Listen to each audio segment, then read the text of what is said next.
السلام علیکم ورحمۃ اللہ وبرکاتہ۔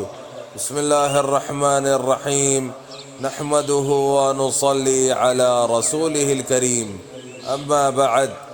خواجہ حسن بصری رحمۃ اللہ علیہ 120 صحابہ رضوان اللہ علیہم اجمعین کی زیارت کرنے والے تابعی ہیں۔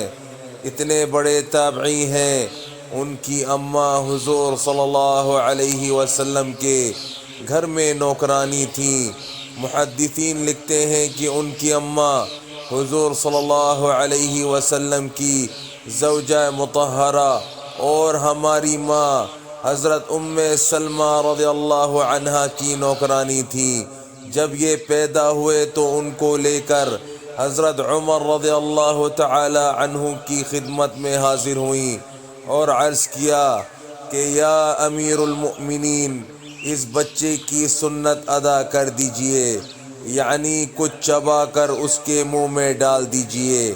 یہ سنت ہے کہ بزرگوں سے یا علماء دین سے کچھ چبوا کر منہ میں ڈال دیا جائے۔ تو حضرت عمر رضی اللہ عنہ نے کچھ کھجور چبا کر ان کے منہ میں ڈال دی۔ سبحان اللہ۔ بس میرے بھائیوں دوستوں، جو آج ہم نے پڑھا ہے سنا ہے، اللہ پاک ہمیں اسے سمجھنے کی، عمل کرنے کی اور دوسروں تک پہنچانے کی توفیق عطا فرمائے، اور حضور صلی اللہ علیہ وسلم کے مبارک طریقوں پر چلنے والا بنائے۔ السلام علیکم ورحمۃ اللہ وبرکاتہ۔